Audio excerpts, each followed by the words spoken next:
3, 2, 1. Fragments of Silicon, where we're especially proud of our humility.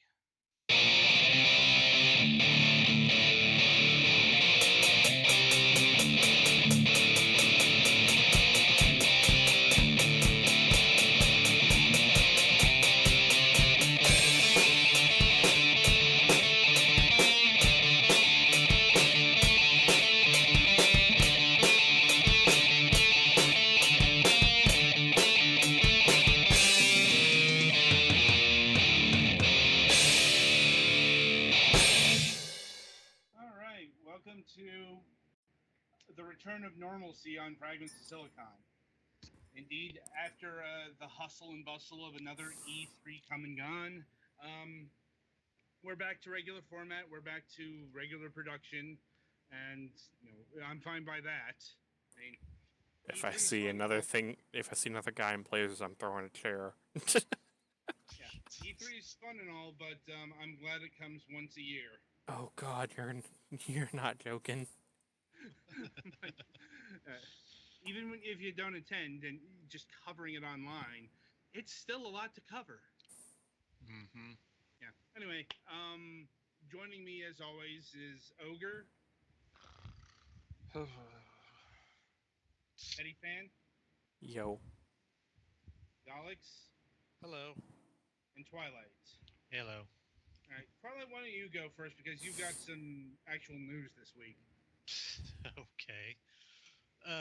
Well, my Microsoft account got hacked, which include my Skype. Well, we believe it's been hacked, but yeah. I tried to recover using the automated means of getting it back, but both of those failed for stupid reasons or another. So you have a new account with the same name? Yeah, pretty much. And let's see. Of course, I'm here now because I contacted Adam about me my new account. Anyway, besides that bit of aggravating news, um, flu season, allergy season got me, and I've been putting up with that for about a week. And it was about the most enjoyable thing about this past week has been playing Final Fantasy XIV's new expansion. So that's about it for me. Who wants to go next? Duly noted. Anything else? No. Okay. Petty Fan, you're up. um, apparently we were informed that they're going to be building a new fire station not too far down the street from us, a couple blocks. That shouldn't affect these shows, but the Tuesday morning shows, things might be a little loud, and I might not be talking as much. So we'll see, where that goes. Uh, I can relate. God, like about 10 years ago, I was in this apartment complex that was having a bypass built. I'm like, you haven't lived until you've heard a pile driver at 7 in the morning. When you want to go out and end man's life. Pretty much, especially when you're trying to sleep for a test or something. This is back in Yeah. my college days. And I guess also if, like, during one of those times, if we suddenly go down without reason, it means the dumbasses probably hit the exposed cable wire that's on the poles out there, because they've been getting dangerously close to that. So if I happen to go down during a show, that's what happened. I'm sorry in advance. Sounds like fun. Yeah, well, that's what you get when you have stupid people driving a forklift. Other than that, I actually picked up a few games at GameStop this weekend because I had a gift card I've been holding on to since my birthday. I got the new Star Ocean game, Integrity and Faithlessness, Kingdom Hearts 2.8, and Tokiden Kiwami. It's basically the Monster Hunter clone for PS4. And also, I picked up Stormblood on Tuesday, so they won't be locking me out this time. Aside from that, not a whole lot's really going on, other than I get to go see the knee doctor on Monday, so... Yay. How's that going? It's been feeling a little better, but stairs still hurt really bad, and I'm still having stability issues, so I don't know where we're going from here. You know, best case, he'd want me to wait a little longer and keep doing the exercises. Worst case, he says they're not really helping, and I need surgery. Lovely. Hmm. And when's that? We don't have the surgery scheduled yet, but I go see the doctor Monday to basically decide if he wants me to still keep doing the exercises or if he wants to do the surgery. Well, it's not too far away. Yep.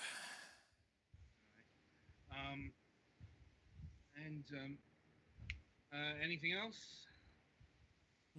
Other than it's been hot now. All right. Alex, you go. Well, I am going to the local convention, the local, anime geek convention this weekend. So I'm leaving tomorrow and I'm off work. So that should be fun, but probably a little bit stressful. I shouldn't miss anything for this show unless we have a multiplayer session this Friday, which I think we actually might. Nothing planned. Oh, okay. I just wasn't sure. I think, what's name? I think Smugglecraft has a multiplayer, but I don't know what it is. Oh, yeah, it does. Anyway. Yeah. I've actually played Smugglecraft, so that's something. I'm ahead of the game instead of behind it for once for the games we're reviewing. Yeah. It's like you guys probably going to have to take point on that because I've been busy with our other game. Mm-hmm. It's another one of those. Everyone got one game. I got the other. So Conarium is a pretty meticulous game. It's taking me longer than I expected. I played a bit. that actually looked interesting too. So I wish I could pick it up, but I don't have a ton of money because con and hotel rooms and stuff. I will note. Technically, it's close enough that I probably don't need to buy a hotel room, but that way I could be there earlier.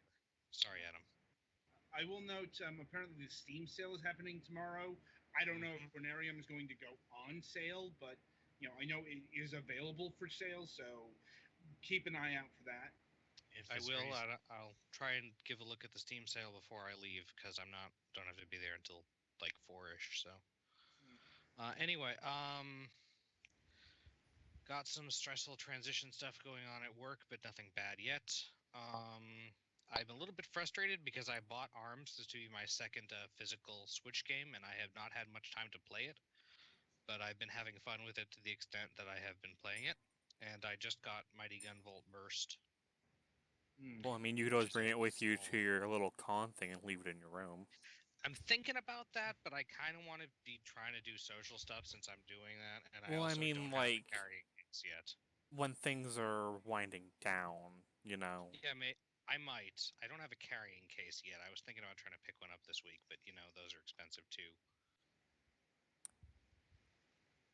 Anything else? I was going to say you could probably just use a tablet case, but whatever. Probably.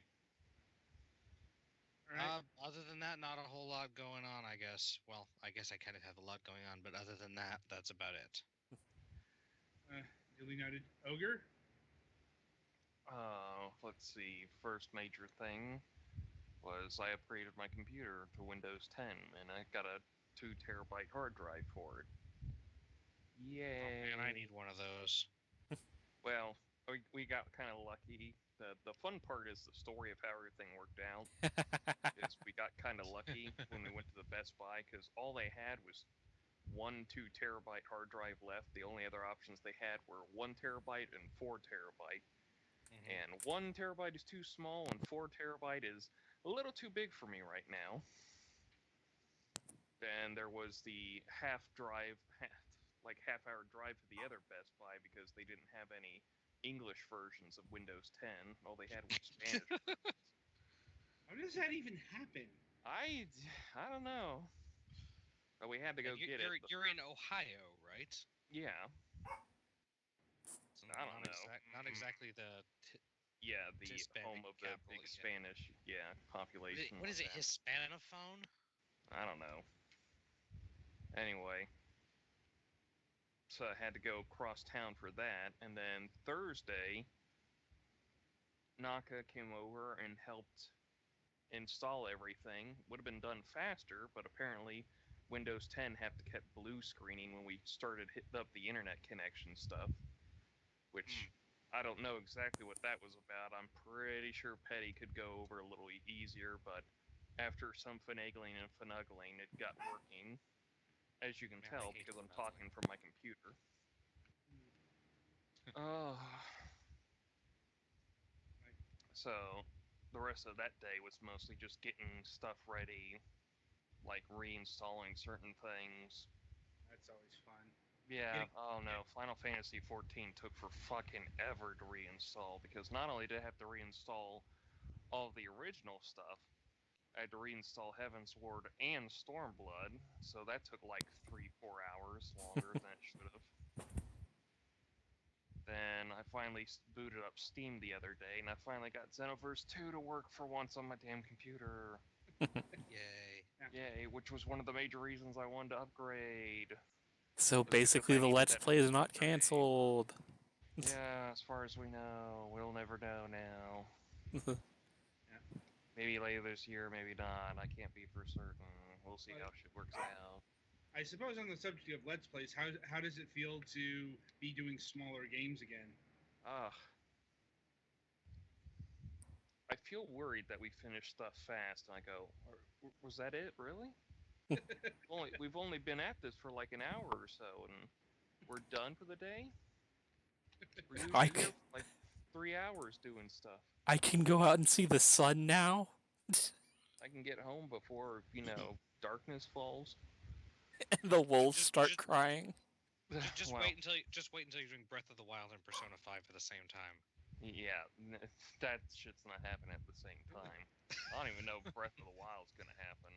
I know at some point I'd like to do Persona 5, but again, you never know with this shit, so there ain't no solidness to it, is what I'm trying to say, because I'm kind of annoyed at people keep going like, where's Persona 5? And it's like, it's fucking done when it's done. Keep asking, and I push it back 3 more years. Also, Just it's still spent 6. months on Color Splash. Also, it's still what, $60? Yeah. Also, there's the matter of what system we do it on, but Yeah. that's, again, that's only And also when Atlas will allow you to talk about playing it. Oh no, you could do that. They changed that a long time ago. Okay. That doesn't matter anymore. Yeah. I know that it just amused me that they tried that. Yeah. Anyway, outside of that, this whole weekend's been consumed with Stormbloodness, as I am the third person to talk about it, so... Man, that shit's fun. I like what they did with the battle system. Mm-hmm. Holy Paladin's crap. not shit anymore. I love Holy Spirit on Paladin. That shit is fun. I keep finding an excuse to keep casting it. 'Cause why not? Until you lose hate and you're like, shit. No, I don't lose hate, so... Right. Trust me, I don't lose hate. But the release was pretty good. There were some various problems. Apparently, like I said at the beginning of the program, well, not at the beginning, but when we were talking beforehand, that Final Fantasy XIV experienced a DDoS attack for the past couple days. So there have been shits and giggles there. Other than that, I would give it probably a solid C+ release. Like, the DDoS didn't help it. It's still not as bad as apparently the 2.0 launch was. No. My favorite part was the people who were complaining that they should get their money back because of this whole thing, and I thought, you're cute. Keep playing or unsubscribe. Anyway. But other than that, that's pretty much it for me, so... Alright. It's my go? Yep. Right. Well, as I mentioned at the top of the show, it's been getting back into normalcy this week. Um, not just normal production and all that, but been gearing up for season 8. I mean, we're about, as of this show, 3 weeks out from the season finale. Um, Season finale show is on July 5th. After that, we'll be taking a 2 week break, sort of. Um, I say sort of because we do have to keep up certain content standards in order for like future certification purpose. Mhm. We'll So, work. Yeah, it's like think random streams during the break. yeah, like I might think about getting the Kingdom Hearts pack and just say screw it and make a bum rush through that. Yeah, I might stream some stuff. I do have OBS on this, but I've not personally tried that out yet. I'm like, and I believe MSP is going to be in production during those 2 weeks. So At least one of that, them. I don't remember if we have another one on our second week of break. yeah, well, you're in charge of that schedule, so Yeah, well, since Max shelved us a little bit, I'm not sure where exactly we end now. yeah, we'll have more on that on the MSP side of things and on Sunday. Let's see, personal news. Had to get some new headphones because my old ones were literally disintegrating. Like, I've had that like happen like before. the ear cushion disintegration dealy or something more structural. No, the ear cushions were disintegrating. Yeah, that's a huge pain. It gets all over your everything. Yeah, I'm like, so I just ordered a new set off of Amazon, like $20. So, they're not flaking all over the place is what I care about. Yeah. Mm-hmm. Now, I also had to get a new folding table because my old one was surprisingly bent. Like, found a good one on Amazon for $30, so it was minor switch about things week for me. I'm like, uh, let's see. Most of my weeks outside of that has been preparing for season 8. The first bookings have been going out. Just booked the first guest today after a couple false starts. And as mentioned, if there's any people you guys want on the show, be sure to tell me sooner rather than later because it is first come, first serve. Yeah, I think you already got my list, but I can look again and see if there's anybody else. I'll see if I can remember anything else. Okay. All right. So on that note, it is time to move along to the interview portion of the program. And this week we have Ben Ruiz of Team Colorblind. Hey guys. Hey, how you doing tonight? Not too bad, thank you. No problem. How was E3? E3 was the usual. I've yet to go to E3 to enjoy it. I always have to go to work. But it was fine. It's a little tiny bit cooler in LA, which is nice. But I took a bunch of interviews and did some live streams, and just played the game like usual. Oh yeah, I saw a lot of that this past week, but I'm really glad I didn't go to E3 because I just heard like it was apparently open to the public this year. Yeah, it was a little rough actually walking around inside. I mean, I had a few opportunities to go look at games, and I was prepared to stand in some short lines, but yeah, it was just an absolute mess in there. Like I couldn't do anything. Oh, geez, anytime like on the Nintendo stream they cut to their booth, it was just packed. Oh yeah. It was hard to just move around between booths. Like even the walkways were a problem. Yeah, Yeah. like I heard it was like 4 hours to get to play Mario Odyssey. Oh, I believe it. I totally believe it. Right. Anyway, so we'd like to start things off formally by getting to know the person behind the game, behind the studio, behind the whole deal. Mhm. And I'd like to start by asking, what got you interested in the medium of video games in the first place? It's pretty sure what I've just always wanted to do. I mean, that's the story of most game developers, right? They're like, I played a game when I was small and then I was in love. But I started actually making games when I was in high school. Well, that's a little bit of an exaggeration. I started using the StarCraft editor to make games in, in high school, and then was a member of clubs and stuff. But yeah, I've always known, always been in love with it. Yeah, that's definitely a story we've heard on the program. Yeah. I don't think we've had a StarCraft modder before. We've had modders, but they were like Half-Life or Team Right. Fortress, something like that. Well, it was the first editor because I've always loved Blizzard games like everyone else, and they've always had editors. But the StarCraft one in particular, it had some interesting like scripting tools and event tools and all these weird things you could do to like set up little stories. And so that was the first time I'd ever touched something like that. And it kind of blew my mind. And I ended up making these really complicated, like you're just a wraith ship flying from point to point and like a weird disembodied voices telling you things, right? Like it wasn't anything spectacular, but that was the first time you weren't just laying down trees, Right, right.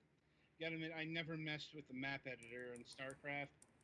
Like, but so did that lead to more formal training, or are you like all self-taught? No, I ended up going to school here in Phoenix at the Art Institute for their game production track. And I did that from 2002 to 2005, right out of high school. And so, it's labeled as a game design program, but it's really more about production and about art. And so that's where I learned about, 3D modeling and animation and rigging and production. And then I had my job right before I graduated, my first job back in the day. So no, I definitely got the few years of formal training, and that was pretty huge for me. And where did you end up starting in the industry? The first job that I ever got was there was this guy that had just moved here from California to the Phoenix area, and he was going independent at the time. His name was James Goddard, and he was one of the few Americans that had ever touched Street Fighter, and so that was sort of his claim to fame. And he wanted to just get into the spend most of your full time making your own game and spend part time doing contract work. And I got a job with him. He let me be an artist and a effects guy at the company that he started here, and I did that for 2 years. And the game we shipped was called Shred Nebula. No one's ever heard of it. It didn't turn out great, but it was my first shipped title way back in the day. Oh yeah, I think I remember that. That was for Wow, you're the first. I'm like, I never played it, but I remember I was covering Xbox Live Arcade stuff at the time. Yep, right. And yeah, I remember the name because of the name. Right, yeah. It was like a pretty typical twin stick shooter, if I'm remembering correctly. No, that was actually part of the reason it didn't do well. It looked like a twin stick shooter, but it was actually more of like a traditional spacecraft controls. Like you had thrust and reverse thrust, and you drifted for a while, but it was implemented with like arcade sensibilities. But none of that was communicated with the promotional materials we created. So it wasn't so much an issue that it was a bad game. It's just we didn't promote it very well, and it probably came out a year or two later than it should have. That is unfortunate. Mm-hmm. Is it still available on XBLA? What's crazy is it just got re-released on the digital marketplace on Xbox One. But that's because that guy now works at Microsoft. He helps with Killer Instinct, and he was able to walk down the hall and be like, "Hey, there's an old game I worked on. Can we put it on the service?" And they were like, "Yeah, sure. It'll take us 5 hours." Like, sure. So you can actually buy it now, but it's pretty dated at this point. There are certain advantages when you work at Microsoft. Absolutely. I mean, sometimes it's getting your old game back on the market. Sometimes it's releasing an old IP. Right. Yep. No sweat. All right. So, did you go? Where did you end up after that? So after that, I ended up going to the studio in a couple cities over called Flashbang Studios. It was run by a guy that I'd known when I was still in school. And they were just starting a phase of the company where they were sustaining themselves with contract work, and that was completely paying the bills. This was a company of about 7 or 8 guys. And what they were doing was they were going to spend the next couple years using this new Unity tool that had just become a thing. And they were going to make just experimental games and try and get really weird and not worry about making money. but continuing to do the contract work, which was keeping the lights on. So I came on right at the beginning of this phase. I got hired as art director, and we made a series of games that just made no sense and were totally outlandish, but they were sort of frontier in the sense that, Unity web player was just happening. And this was like the first time people were playing fully 3D games in their browser. So we had a really good time with that. I think I was at Flashbang for about 3 years. And we got a little bit of, we got a cult community going behind our super outrageous games. And then from there, it was contract work for a couple years, and then cut to Team Colorblind.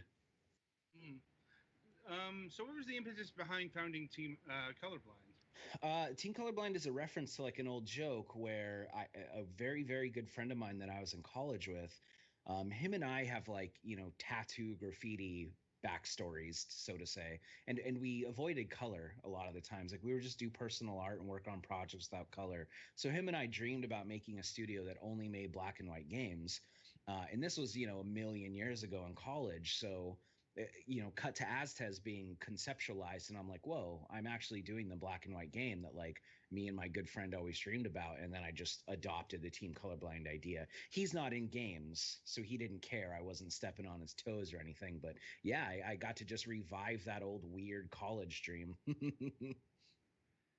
Life is a strange thing. Yep. Right. So shifting over to Aztez here. Yeah. So, for those who might not know or who are listening to our audio version of this, what is this game? So Aztez is kind of two games that we glued together. It's a really expressive beat 'em up in the vein of like, Devil May Cry or God of War, and it's glued to like a strategy light game. So we got to be careful with the word strategy because it's not like Civilization. It's more like a board game. But we did that because I personally was kind of tired of like the traditional 3D beat 'em up formula in which you have this really fun fight and you have this really good boss experience, and then you go push blocks around or you grab ledges. And I'm just personally tired of that. And so Aztez sort of came from this wanting to do something different need. And that's what we ended up coming up with. I mean, the game is based on the Aztec Empire. So the main inspiration for the strategy portion of the game was just the Aztec Empire itself. Right, and from what I noted in the press materials, this is the Aztec Empire 20 years before Spanish contact. Oh, does it still say 20? I need to update that. So it actually takes place about 100, right at the formation of the Triple Alliance. But yeah, the point of the game is survive long enough to encounter the Spanish.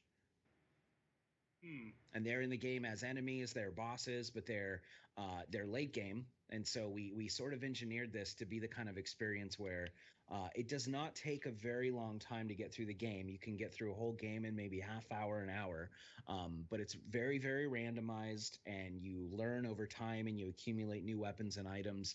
And then by the time you've hit that, fourth or fifth game and you're very comfortable, all of a sudden here comes the Spanish and you're suddenly managing them. You know what I mean? Right. Yeah. Is this game procedurally generated?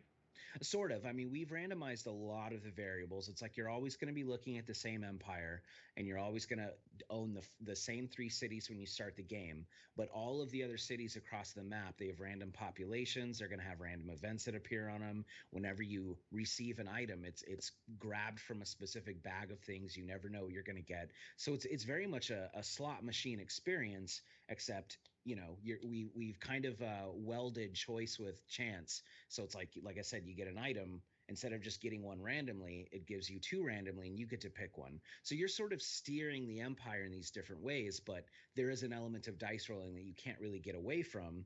But so far, it's good. Like our testers have been playing it for about 6 months nonstop, so we might have done something right there. And is this permadeath based, or do you have like lives, or can you continue? Yeah, so you'll start with 1 warrior, and the way it works is that when you're looking at the map and there's an event over a city, you'll address that event with a real-time fighting segment, and you'll send a warrior in. So if that warrior dies in that event and he's your last warrior, the game is over, but you quickly start to accumulate a few backups. So as you get a little bit better at the game, you'll learn how to accumulate the extra warriors, and you'll get to sort of sustain these longer games. Are there permanent upgrades in this?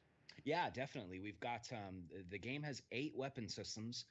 Each one of them is like a fully developed weapon system, just like Bayonetta, Devil May Cry style. Once you acquire these for the first time, they're yours forever. And then there's a whole bunch of cosmetic items you can acquire, and a few like secret things that will become permanent once you've snagged them. Hmm. And what kind of weapons do you equip in this game? So a lot of them are inspired by actual, Aztec military weapons. Like we've got the sword is just kind of our shorthand for the obsidian weapon that the Aztecs were sort of famous for. But that's sort of the balanced weapon, and that's what you'll start with, and that has no big weaknesses, no big strengths. But there's also a spear, there's a club. There's a ceremonial knife, and that's when it kind of starts to get weird because that's more of an unorthodox weapon. And then beyond that, there's 4 weapons that we haven't really publicized a whole lot because they're going to be uncovered with secret events. So 4 more complete weapon systems, but we've been kind of hush hush on them. One of them is a rifle. I will reveal that because we've revealed it accidentally previously. But once you start encountering the Spaniards, you'll be able to peel a rifle out of their dead hands, and then that becomes a weapon for you. Hmm. And how how much is this adhering to like actual history? Well, it's tricky, like as the artist and the designer and pretty much the creative side of the team. It's a weird grab bag on what's accurate and what's not because, like, with the actual history, so much of the civilization just got stopped in its tracks and burned to the ground, and the culture got erased, and smallpox ravaged the people. So it's this really really tricky thing where I'm trying to be accurate with as much of this stuff as possible, but A, we don't really know what some of this stuff look like, and B, it's still a beat 'em up that we're trying to sell. So we've been walking this fine line for all of development, trying to go like, what's going to be a good game, but how can we also depict this really beautiful, unique world? So a lot of the cities in the game are as accurate as possible, especially with Tenochtitlan, the capital. I actually consulted military historians and stuff on accuracy. Making sure that like these things were in the right place and it actually has the correct vibe. And so, but the further you get away from the capital, the less actual like archaeological evidence we have. So it's tough.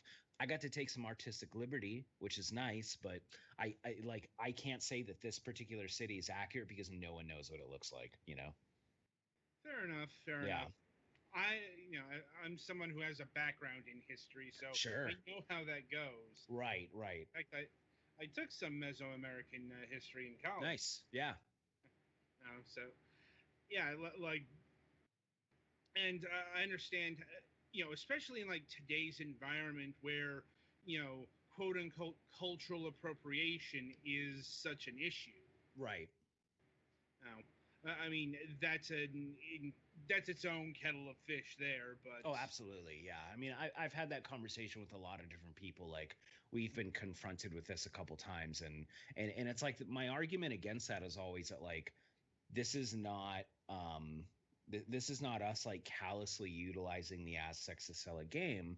It's me making a game about the Aztecs just because I love them. And it's like it's very easy to look at something like this game when you can't see the Empire and you're not familiar with how it works and go, oh, this is just indigenous brawling. And I totally understand that. So we've always sort of been in that tricky position, but at the same time, like, I don't know what to tell these people. Like, this is a project of love. right, that does make sense. Like, and has it ever gotten heated in these conversations?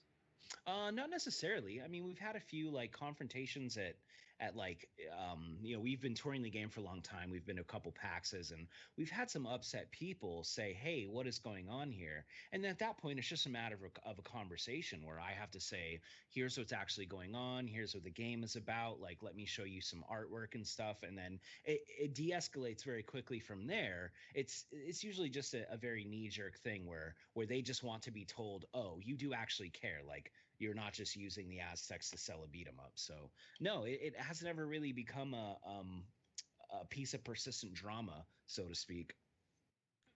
That's good to hear. That's good to hear.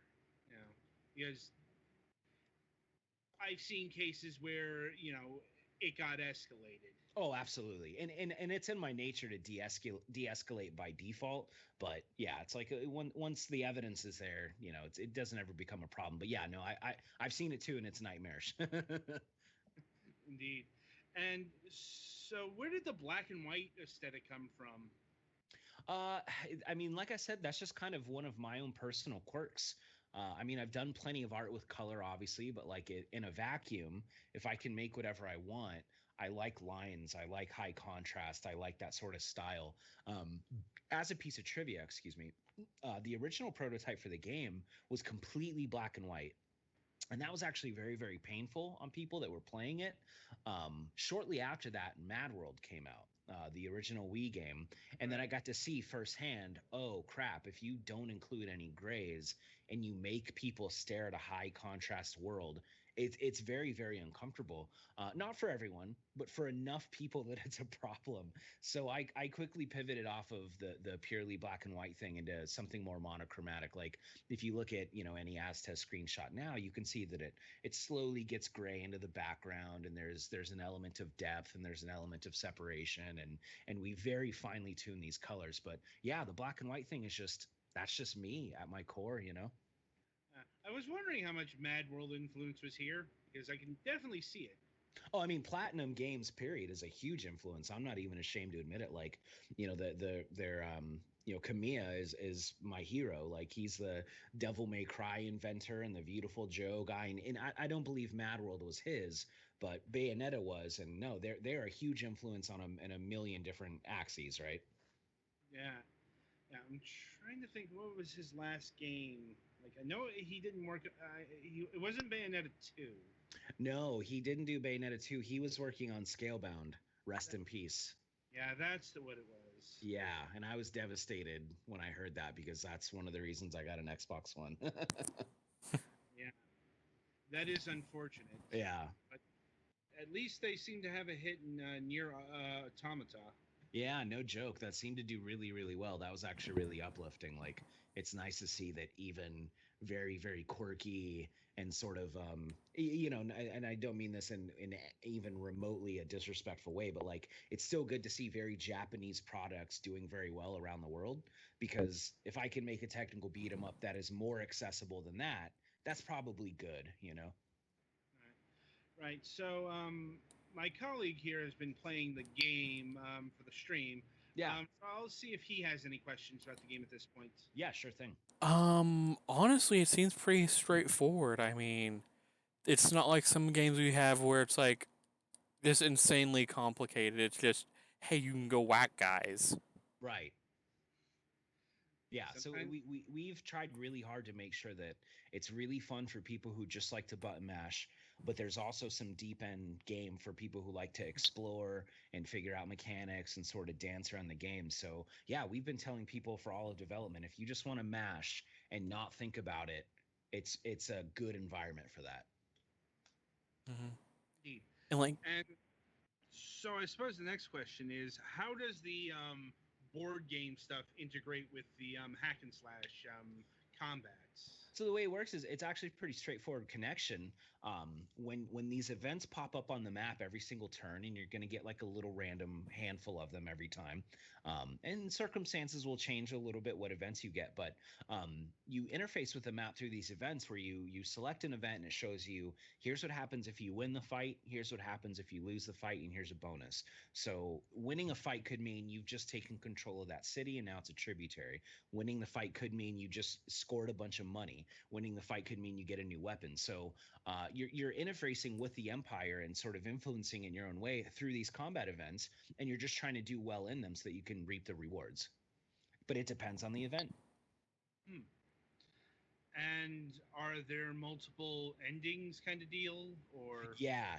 There's a few endings. It's not anything super complicated, but it's sort of that traditional like, here's the ending you're probably going to see the first time.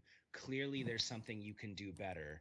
Then there's like the good, you did all the right things ending. So, but yeah, I mean, those are not complicated, contrived affairs. Like what we want people to do is just mash through the credits and start a new game, right? Makes sense given the type of game this is. Right. Um, so how long has the game been in production? Oof, it has been in full-time production since 2012. The problem with Team Colorblind is that we're two greedy idiots, and that's the whole company. I mean, we've had some amazing contractors help us out. We've had a couple guys write some songs for us, and I had a friend of mine help out with a heads-up display. But the game is 97% Matthew and I, so we've redesigned the strategy portion a couple different times, and like I've just built up a whole ton of mechanics, and it's taken a long time because there's two of us, but since 2012. Hmm. Now, did you run any sort of crowdfunding campaign for this, or? We actually were greatly fortunate in the sense that we got some private investment. When I was first starting to talk to Matthew seriously about making Aztez happen, we actually approached a few friends of ours who have had their own successes with their own games. They wish to remain anonymous, but we approached these people and said, there's just two of us. We don't want to scale up. We're not trying to hire a bunch of people. Here's how much money we would need to do this right. And these people were kind enough to say, yeah, that's not a lot of money in the grand scheme of games. We can help you out. So like we didn't have to do the crowdfunding thing, which like I said, amazingly fortunate. But yeah, that's kind of how we got off the ground. Hmm. That is very fortunate. Yes. Um, right. So, is the game built in Unity or UE4 or anything like that? Yeah, Unity. Him and I have been using Unity since it was Mac only back in like 2007. So Jesus. we are very very comfortable in Unity. It's what we've just been using. And I know how to use Unreal. I like Unreal, but we need the iteration time that Unity affords. But yep, 100% Unity. And how is the game kept pace with all the different versions of Unity? Oh, I mean that's its own nightmare. Like we've had we've had our freezes where I mean, the problem is that like every time there's a new version, it breaks a bunch of our stuff and we spend a couple days fixing it. So there's been times where we're just frozen and we're like we're not going to update until we have to. But the issue is that since we're approved for all the new consoles and we're getting ready to port very soon, we've got to update Unity for the specific versions of the software that like these specific consoles need. So yeah, it's this huge nightmare, and it's no one's fault. Unity's a big company. They're trying really hard. They've got 10 teams in 10 countries, but yeah, that's always unpleasant. No doubt. We've certainly had people on the show relate their horror stories about, especially like upgrading Unity 4 to like Unity 5. Oh god, yeah, I can't even imagine. That was a huge jump. Yeah, yeah. Like a lot of people were frustrated how much stuff got broken. Yeah, absolutely. And I remember that chapter too. It was a bummer because like they made a lot of improvements to the software and they did a lot of things right, but just so many core things got changed that anything in development for more than 4 or 5 months just crumbled. Yeah. And Unity sitting there going like, well, what do you want us to do? Like not update Unity, not improve it? So yeah, just everyone was having a bad time and that sucks. Indeed. I'm like, you know, kind of like it had some unfortunate effects on the perception of Unity. I think, Oh, I bet. like especially console side, uh, like Unity doesn't have the greatest reputation right now. Yeah, they're a Hydra. That's a big company that like is not very good at addressing the customer base anymore. They've just gotten it's such so huge so quickly, and yeah, that's kind of an inevitable thing, right? Uh, right. But as you mentioned, Unity has its uses. Like Yes, absolutely. there is a reason. Like it's probably still the most prolific engine out there. Yeah, I mean it's really really easy to get into, and the thing about Unity is how fast it is to make changes. Like that's why we've been glued to it for so long. Like I'm the combat designer. Everything combat is me, like head to toes. If I get a wild hair at my ass and I need to change something, I can open up Unity and do it very quickly. I don't need Matthew. I don't need to like push a build to a render farm. Like, and that's really good for a small company. Like, if we were a much bigger company and I could afford to like, push the build off to China and then try it in the morning, yeah, maybe we do that. But when you're small and you're mobile, it really is the perfect tool. Indeed. And looking here, it looks like you're certified for a whole bunch of platforms. Actually, Yeah, we're certified developers for. We're planning on releasing on Xbox One, PS4. We're certified for Wii U, but we're just going to try and pivot that into a Switch release instead, and the Vita.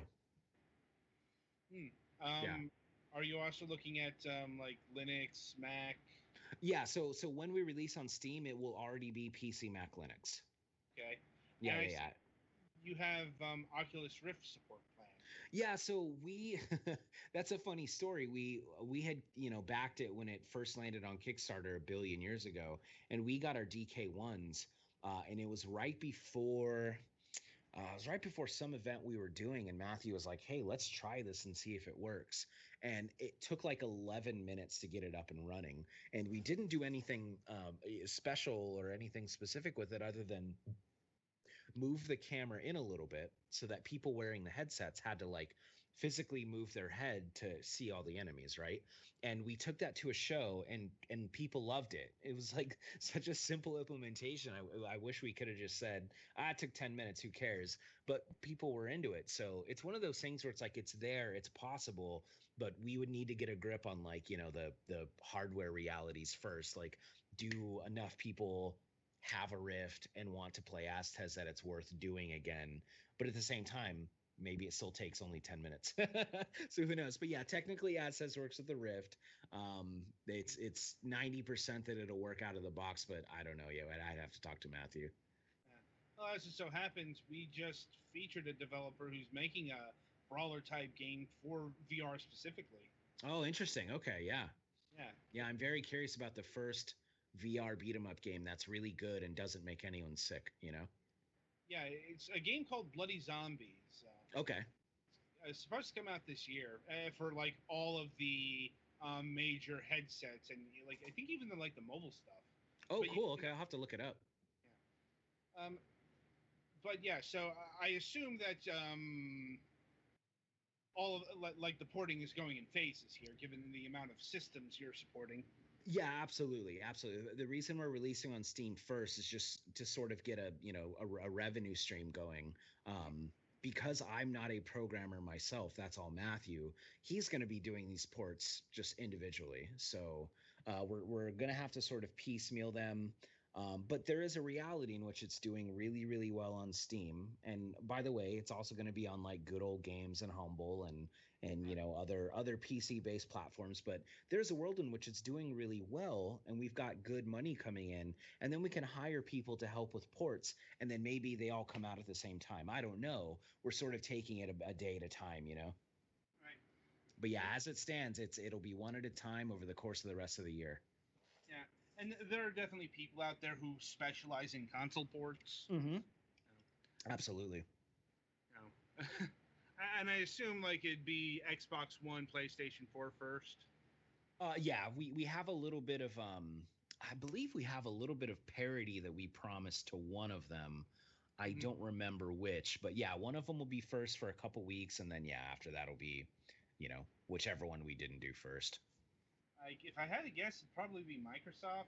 I think so, yeah. I think they promoted us and in exchange for a little bit of parity, so I'd have to.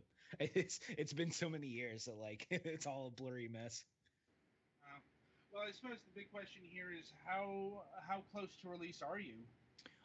The game is going to be release candidate any moment now. And then we're going to be sitting on it for a couple weeks to promote it. I mean, we're talking right around the corner, like the next 4 or 5 weeks. Yeah. So really, really soon. Yes, very, very soon. Incredibly soon. I'm very excited. the one story you don't hear out of me that you hear from other developers is how launching a game terrifies them and they get anxious and they lose sleep. I'm the opposite. Like, I cannot wait to launch the game I've been working on. Like, I can't wait to not think about it anymore. I'm like, I get less anxious the closer we get to like pushing the button. So like, life is getting a little bit better by the moment right now, which is kind of nice. Yeah. I know, I've heard that story more often than you think. Oh, I wish I'd heard it more. Like, I'm always like letting people cry on my shoulder because their launch is like destroying them. Yeah. We've definitely heard our fair share of that story too. Oh, for sure. So I suppose my final question is, what is the pricing looking like here? At this point, it's looking like 20 USD. Okay. Mm-hmm. Oh, also, is there multiplayer in it? There isn't. We would really, really like to do it. Like I said, if there's some money coming in and we can afford to do some fun stuff. I do know that while Matthew's porting, I'm going to be sitting around just making content. That's a good opportunity to make something like that happen. So, no on 1.0, but it is something we very badly want to do. Right then. So I'll see if my colleagues have any final questions. Sure. I personally don't have any. I just think it's a really interesting game.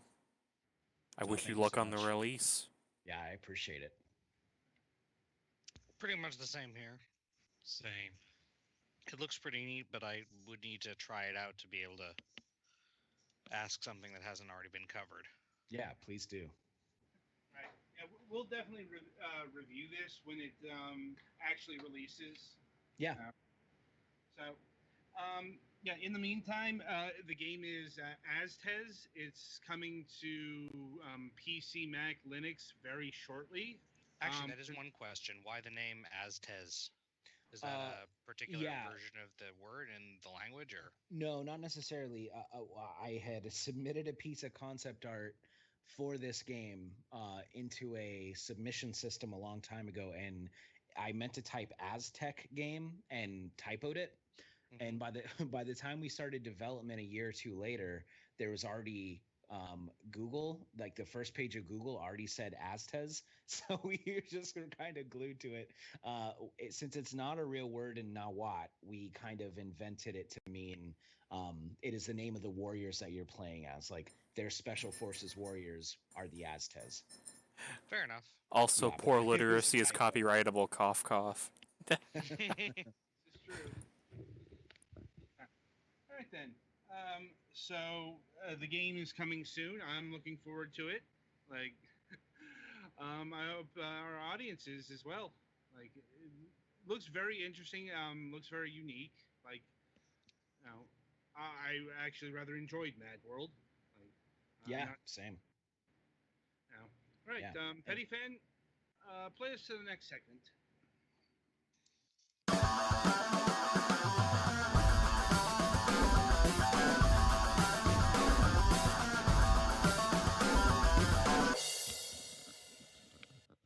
Welcome to the topic of discussion. This week is our traditional E3 wrap-up. Like everyone else in the universe. Like we took a little bit of time to digest stuff first. Yeah. Well, yeah. We usually like to wait until the show, ends before giving our final thoughts.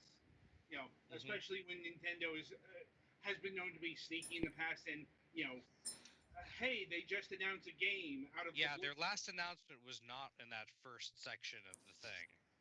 Well, yeah, because like we've had years where they had last-minute showstoppers that basically stole the show as they walk out. So.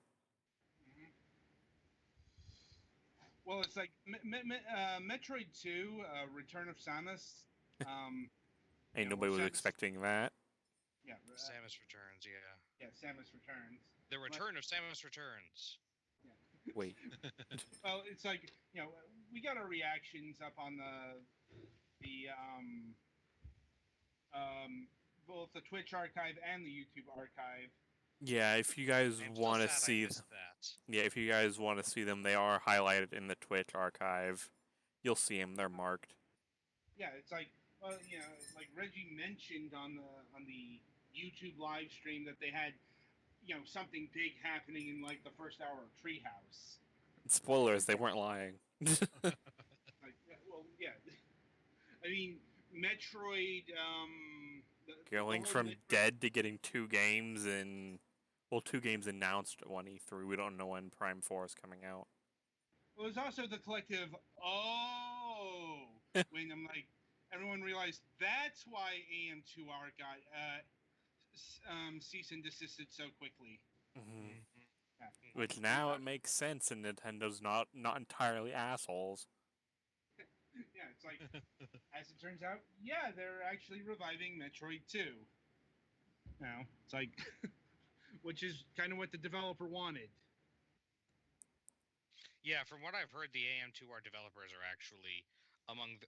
Some people are being like dumb and like boycotting this because they liked AM2R or something, and the Because actual they're AM2R dumb and developer... stupid.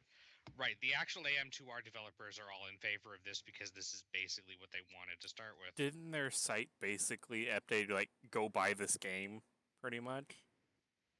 Probably. I thought I haven't remember hearing actually something about that, checked. but I don't remember. Yeah, and I think what the game is coming out in August. October, I think. Yeah, it's October. There Google we will go. tell me. Nah, I remember it being October. I mean- It's definitely sooner than you think, trust me. Yeah. Mhm. I'm sure Naka's chomping at the bit to get that game. Yeah, he seemed pretty interested in that. Well, it's like I heard his thoughts on it. Like he seemed to be rather interested in Samus Returns.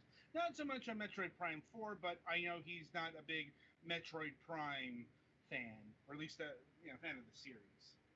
Yeah. And of course, Metroid Prime 4 is one of the contenders for like surprise of the show. Yep. Like, it's Best, either that or Beyond Best Good Buy and Evil. is saying September. Yeah, but Best Buy has been dumb before.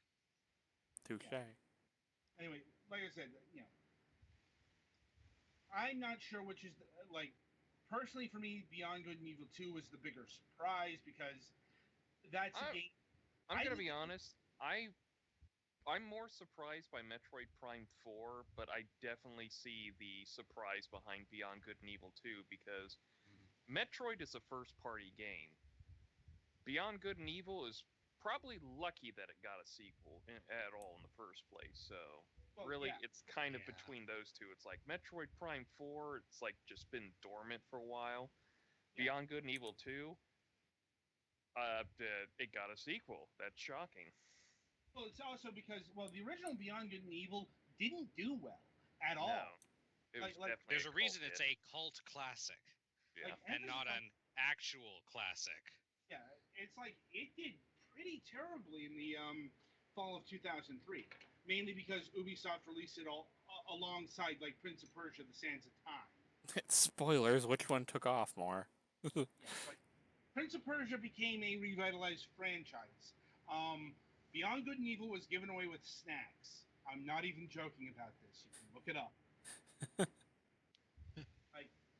And there was that like one tease in 2008 that didn't go anywhere. And indeed, it is like a word of caution both with Metroid Prime 4 and Beyond Good and Evil 2. We don't have anything on these games. Yes, I know there was a lot of footage with Beyond Good and Evil 2, but that was a pre-rendered trailer. That means about jack shit in terms of actual gameplay and shit. It's about as equal as much as Metroid Prime's 4, just the title screen. Yeah. Yep. We don't even have a subtitle, if any. If there's going to be one, Yeah. Beyond Good and Evil 2, some other Nietzsche thing. The will to power. Yeah, it's like, and I know a lot of people have taken issue with like the age upgrade with Beyond Good and Evil 2, the excessive swearing, especially since the first one was a T-rated game. Like, Yeah, but it was sort of a mature setting.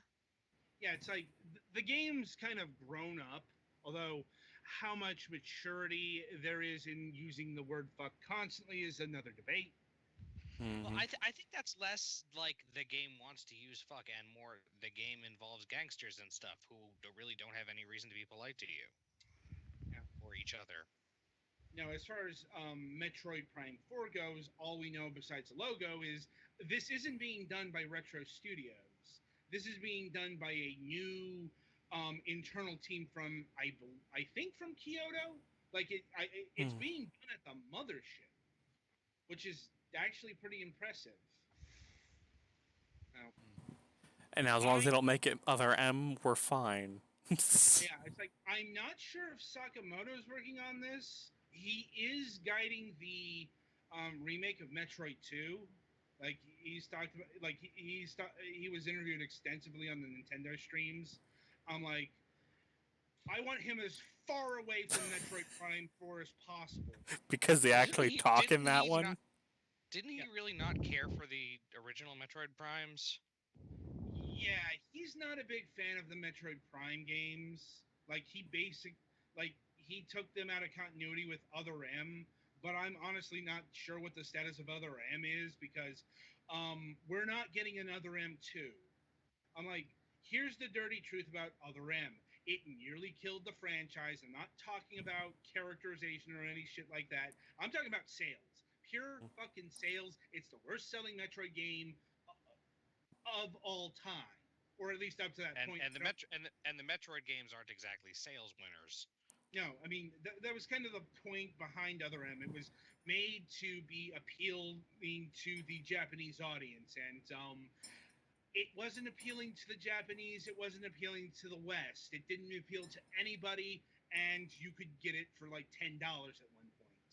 I'm like, think about that. It's a first-party, Nintendo game, and it's going for $10. That means it didn't sell well, and it was oversold. That almost never happens. Yeah, they don't like their price drops. When I was at GameStop, Brawl was still $40 used. Yeah, I'm like, oh shit! Like, trying to get something like Super Mario 64 DS is still going to run you $30-40. Yeah. So I guess that kind of puts that into context. Yes. I'm like, flat out, the game failed in terms of drawing money and drawing sales. That's why it got put on ice until Federation Force. Yeah, people were not happy about Federation Force. Yeah. In fairness, when Federation Force was introduced, they did say we have other Metroid things in the works. It's just no one believed them. Yeah. Well, it's because Federation Force isn't the kind of game you release first. It's the kind of game you release around the time a big Metroid title comes out. Yeah. So, or at least, it's been recently released or something like that. But yeah, so. Not the first entry in, 4 years? Yeah. It's like, if the game hadn't leaked like a sieve, the Mario plus Rabbids Battle Kingdom game might have stolen the surprise of the show crown. But Ubisoft can't keep a secret to save its fucking life. Yeah. Indeed. It's Honestly, like, I'm still surprised it doesn't look like it sucks. Yeah, that is the biggest. I'm like, call that maybe that's the Nintendo demands. I'm like, I mean, keep in mind, Nintendo has been demanding some weird shit from this game. They demanded that in order to get made, Mario had to do something new and original. They asked fucking Ubisoft to do that. And I think you just vomited a little bit when you said that. No. It's like Ubisoft isn't well known for, innovating out of the box. But I'm like, they did find something. It's basically XCOM with, or Fire Emblem. Choose your strategy tactical game of choice, and it's this. I mean, it's not going to be like XCOM levels of deep, but it's a Mario game and Rabbids. It's not going to be aiming for the hardcore market here. Yeah, it'd probably be baby's first. I guess kind of RTS. Not RTS. It's not an RTS. It's not an RTS. It's a tactical strategy. Yeah, tactical game. Yeah, I'm like, could be an SRPG. We'd need to see more footage on that. Yeah, it's like, depending on that depends on like the versatility of the characters. Like, because the line between tactical game and tactical RPG is a blurry one, but also a fine one. Like it depends on if you can upgrade your character, level them up, and all that stuff, versus if they're just like units. Mhm. It's the difference between Fire Emblem and Advance Wars, basically. Right. Minus the like 2 Advance Wars where you actually can level up your individual dudes. Yeah. I mean, overall, like E3 was just a very solid showing this year. Yeah, they actually dropped all the stupid gimmicks and shit. Like, you want games? We got them. Well, Yeah, unless I like that. That was one of the things. I assume everybody here watched the Jim Sterling thing, and that was one of the things that he picked that I did agree with. That they actually, everybody was mostly, when they had a game to show, they were showing off something that was at least allegedly actually that game, rather than just having dudes talk about. Yeah, it's like, and I think Honest Game Trailers put it best. It's like Nintendo's they're the ones who are actually ahead of the curve on this. Yeah, I was afraid it was the other way around for a while. I was worried going into this E3 that Nintendo was going to have to start playing with everybody else to be able to keep up. But I think they had possibly, well, definitely one of the best showings. And I was probably biased because the last couple of years they haven't been having that much. But that was probably the Wii U's fault as much as anything else. Yeah, pretty much, like 2016, they had Zelda and a few other things, but mostly Zelda because they were in a very weird period where they were getting off the Wii U, but they weren't ready to show off the Switch. So they said, "Fuck it, go all in on Zelda," and arguably that policy worked, given how big Zelda Breath of the Wild has been for the Switch. Now, speaking of the Switch, yeah, it had a fair amount of impressive games, chief of which was Super Mario Odyssey. Like, I'm like, Super Mario Odyssey is getting me to consider a Switch. It's like, probably not getting one this year due to various factors. Not the least of which is you can't really find a Switch. Yeah, like, I think when I went to GameStop, they had 3 in stock. They're expected to be hardware constrained throughout the year. Yeah. Damn. I think somebody's mentioning if they hold back this summer, they might have enough to handle the holiday rush. Yeah. But, because there are going to be a lot of people who want to Switch for Christmas. Yeah. Obviously. Well, yeah, Super Mario Odyssey comes out in October as well, so just in time for the holiday season. And, Odyssey is their big game for the year. I mean, or at least their biggest, because Nintendo's adapting a pipeline strategy. Because they really got burned on the game shortages on the Wii U. They're basically releasing a game a month. I'm like, there are a few exceptions, like nothing came out in May, but that they had Breath of the Wild and one to draw that party game. Snipper Clips? No. One to Switch? Yeah, that's the one. And that was Super Mario Deluxe, or Super Mario 8 Deluxe, then ARMS. Up next is Splatoon 2, Pokken Tournament DX. Let's see, Super Mario Odyssey, I think, is next. Like they're no, it's Fire Emblem Warriors, then Super Mario Odyssey, and then it ends with Xenoblade Chronicles 2, which shockingly is still coming this year. Like, unless it hasn't been delayed yet. Indeed, but I mean, I'm still shocked that Xenoblade Chronicles 2 is coming this year. That's one of the Switch games I'm also looking forward to because I watched a Let's Play of that Sugar Conroy's, and I think it looks really cool, and I'd like to get it, but I don't have. One? Yeah. And I don't have time to sit in front of the Wii U in the family room. Right. They did re-release that on the 3DS, didn't? Or, You know yeah, how much need of a a new pain in 3D. the ass? I have a new 3DS. Just you know how much of a pain in the ass it is to find that? Oh, is it short supply too? Yep. It's pretty popular, obviously. Well, it's not You much could that was popular. It was a short print game. You could probably get it digitally, I think, for the 3DS. I think they still want $50 for it digitally, or 40, or whatever the going price of a 3DS game is. Yeah, Nintendo non-discounting digital versions of things is a thing. Yeah. But I'm like, all in all, Nintendo has a strong, the predictable strong. It has a strong first-party lineup, but I'll be honest, it's been a long time since it's been this strong. Like, they have some Wii U ports, but Those are they more just filler.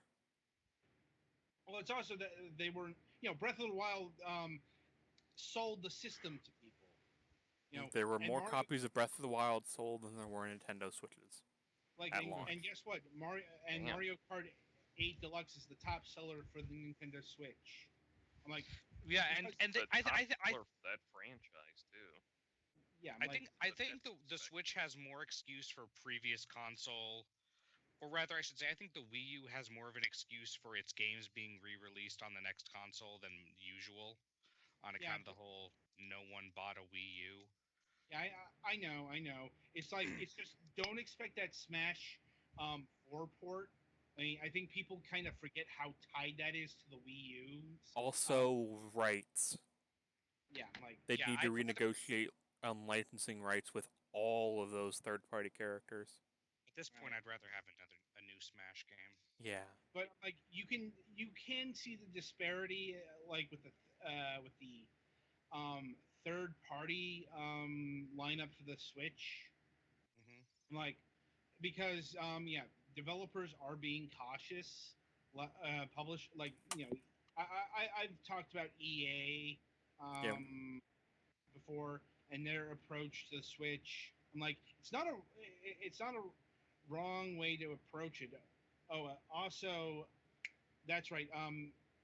I suppose it depends on your interpretation of, if you count the Rabbids game as first or third party, but technically that's being published by Ubisoft. Yeah, I would call that almost kind of a second party deal, because it's third party under heavy supervision. But as it turns out, what is a first party game is Skyrim. Nintendo, for whatever reason, is publishing Skyrim on the Switch. Which gives it some perks. Yeah, speaking of Skyrim, Jim Sterling was right about that game. It's the cockroach of PC. Let's see, PSVR version, Switch version.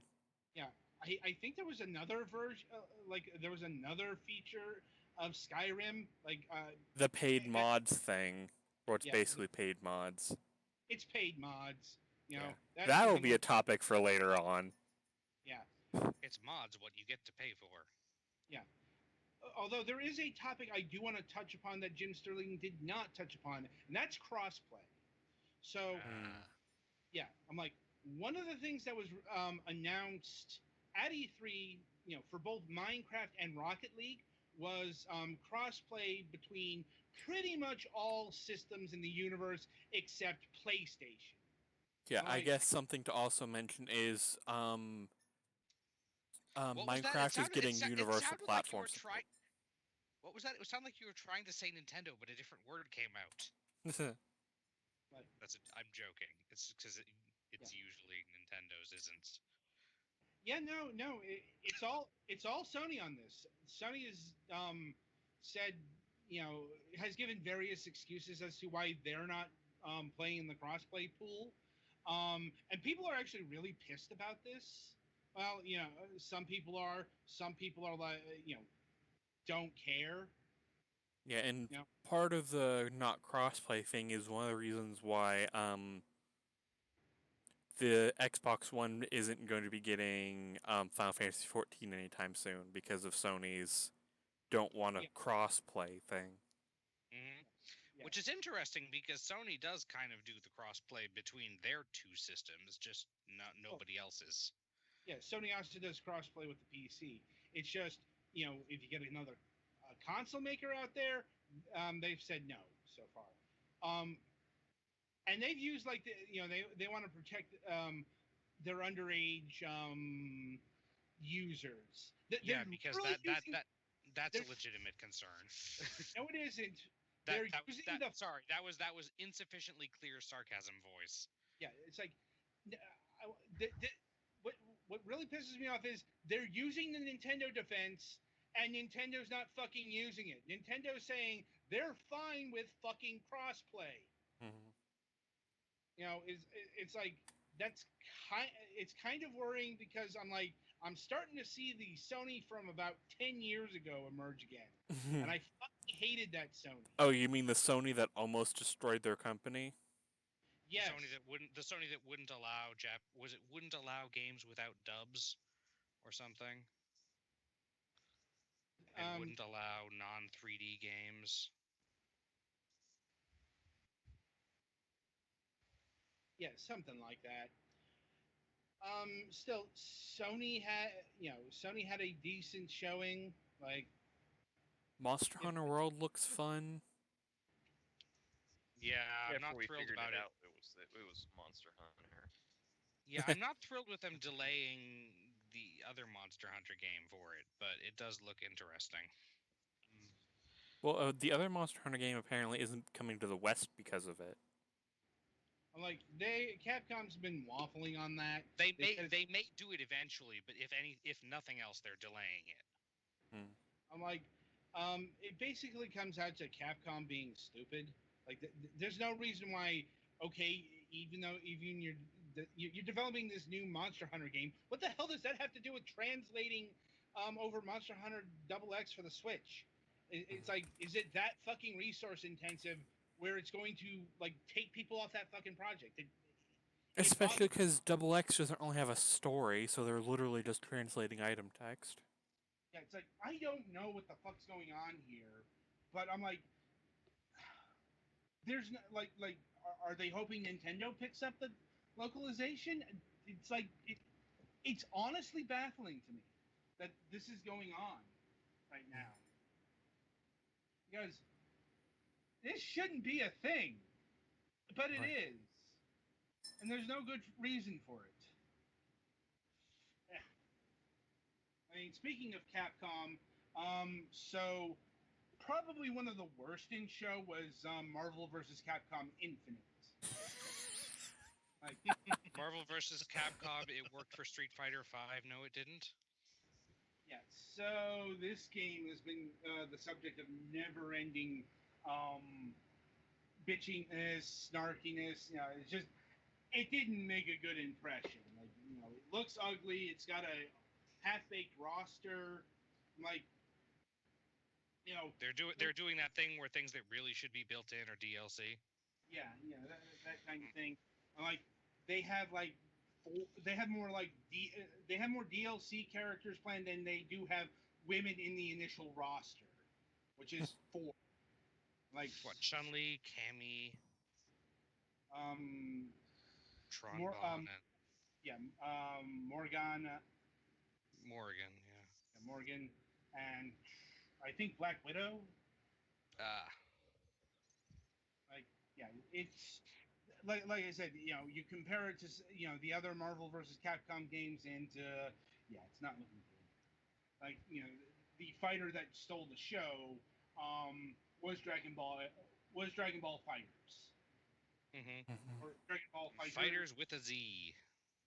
Yeah, it looks amazing. Well, its Arc System works, so of course it does. I've never been a huge fan of their fighters, but I think they put more effort in that art than Toei has in most of Dragon Ball Super. There, I fucking said it. Not entirely untrue.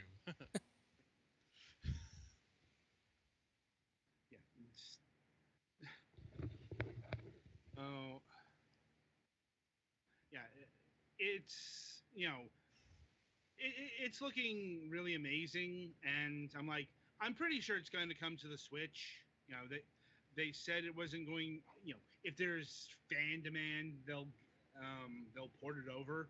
I'm like, believe me, I saw the petition quite a few times already. Like, and I've heard that they've heard the voices. Now, shit. Let's see. Microsoft, I guess, is really next.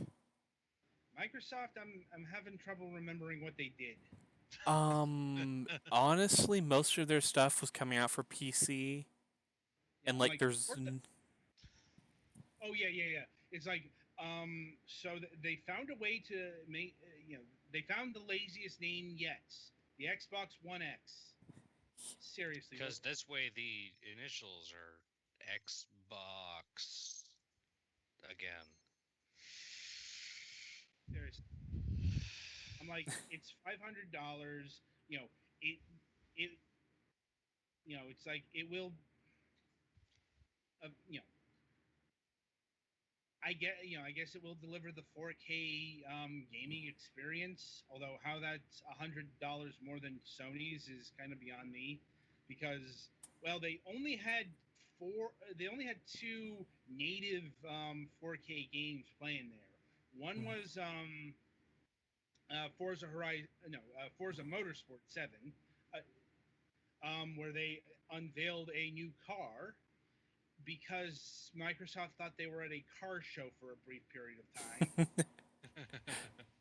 Like, and the other one was that platforming game with the fox.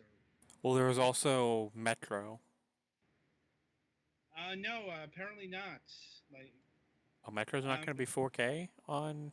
no, it's going to be 4K, but it's not apparently true 4K. Ah. Like, And there's also this. What is it? Project Anthem. Project Anthem is the latest from BioWare. No, I'm like, no, that wasn't that Super Lucky's Tale. There we go. That was apparently the other native 4K game. Mm-hmm. Like, now, I'll admit, Super Lucky Tale is probably the greatest looking platformer of all time. Yeah, it's like the Xbox thing had some decent games, but the problem is they've not shown me anything that made me want to go out and buy an Xbox One. Because everything is either coming to PC or it's going to be multi-platform. Yeah, I mean, Hello, I think Windows 10 store on Windows 10. Well, honestly, it's better than getting an Xbox because you're not down $300-400. Indeed. it's like, I think the Blandis conference went to Sony. They I'd didn't go with have EA, but that's just me. Blandis, not Not ungodly terrible. like, Ungodly Terrible was either Bethesda or EA. As far, and I suppose we should talk about the Devolver Digital thing. Do we just get some metal now, or? Poor Bethesda. You could have announced Doom 2 and just been great, but no, you just had to do Doom. Yeah, VR. announce Doom 2 and walk out like fucking champions. Nah, it was. That honor went to Wolfenstein 2, which is honestly a good pick of mine for like game of the show. Mm-hmm. Like, because fuck Nazis. Yeah. It's like This is real life has decided to conspire and make killing Nazis interesting again. This is your daily reminder that Nazis are assholes, no matter what generation. Or what they call themselves, That too. The fucking alt-right, you're fucking Nazis. This is not the podcast for that. Yeah, I'm like, but when they're screaming like white genocide over Wolfenstein 2, like, Isn't BJ Blazkowicz a white guy? yeah, he's like the whitest white guy ever. He's also Polish, so he has a reason to hate Nazis. Yes.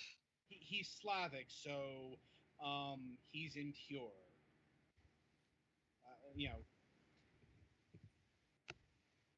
Anyway, I'm like, it wasn't that big of a fuss, but you had people legitimately getting pissed off that Nazis were being killed because they think complaining on Twitter is going to upend what 50 years of popular culture. Mm-hmm. Like how many properties, how many games, movies, television shows, whatever have had Nazis as stock bad guys?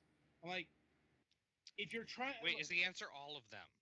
yeah, it's like too many to count, and they were also pissed off that the KKK was being portrayed.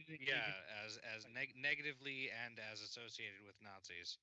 Yeah, I'm like, which well, it's like there is a difference in hatred there, but I don't really care about it. Not that much. Yeah, like I know that, but it's like it matters to these people. It actually does. But the ultimate point is you're defending Nazis and KKK members. Yeah. Like you're not the It's good one of those. guy. If you're on this side of the argument, you're on the wrong side of the argument. Things. Yeah, it's like you're on. You're not going to be the hero here because you're fucking rooting for the Nazis. Mm-hmm.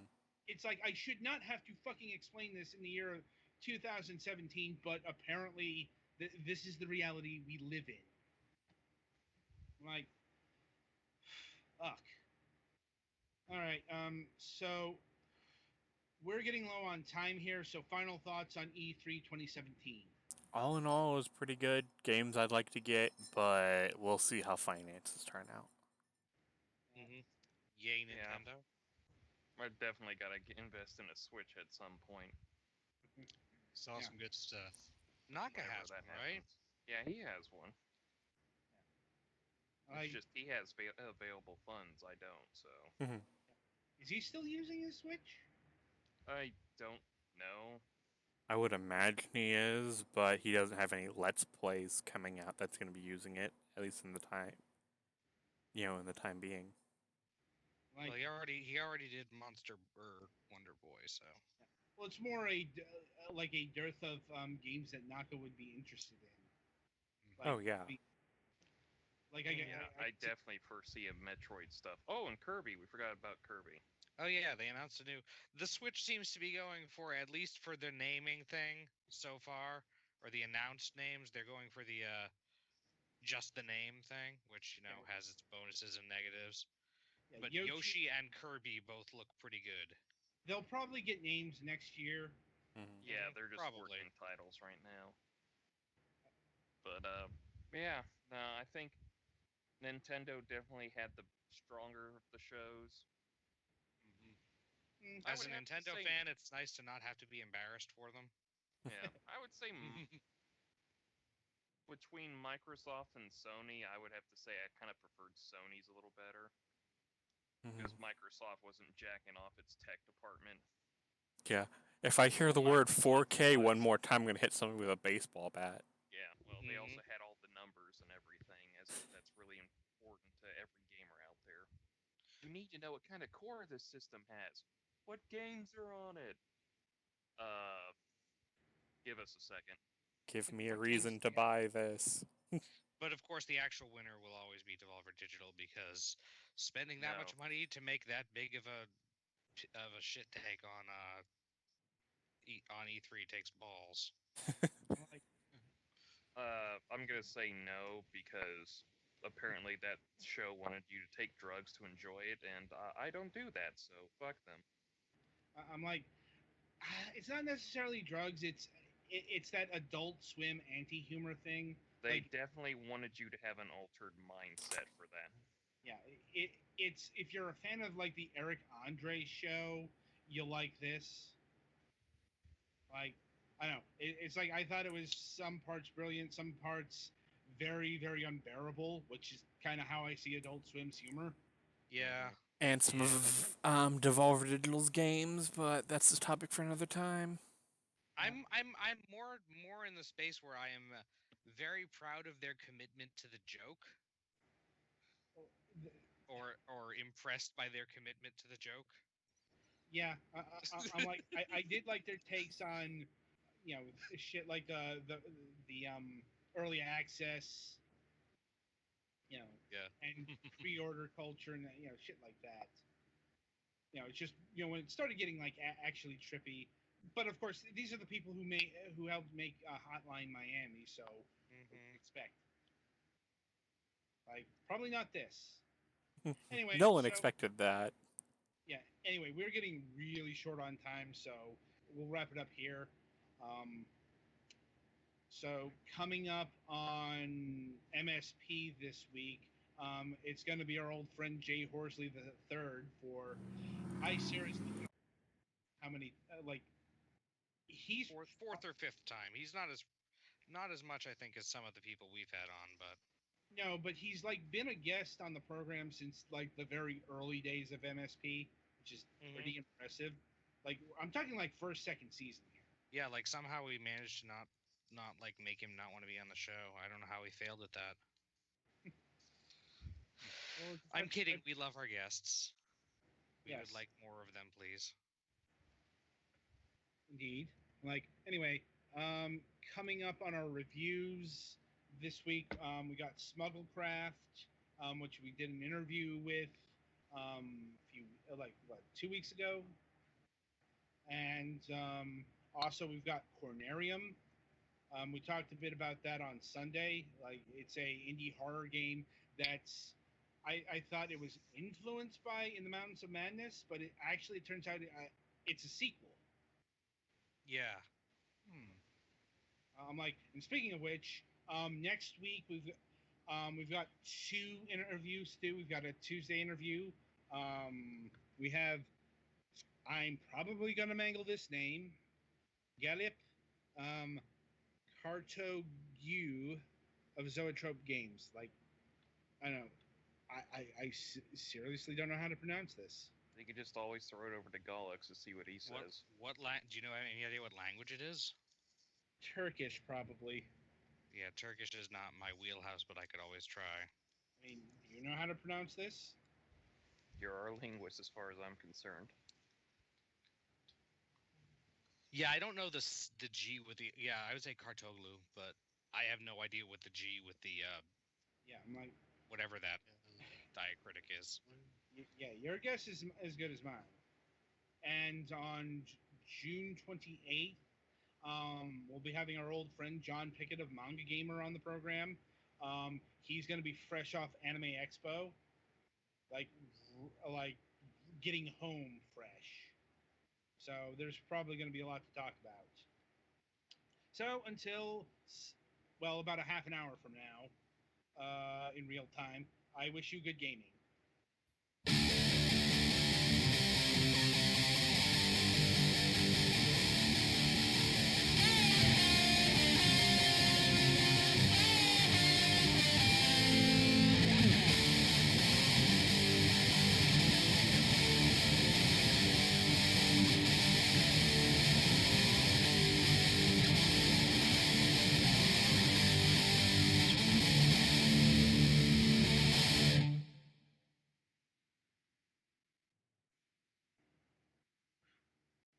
Alrighty.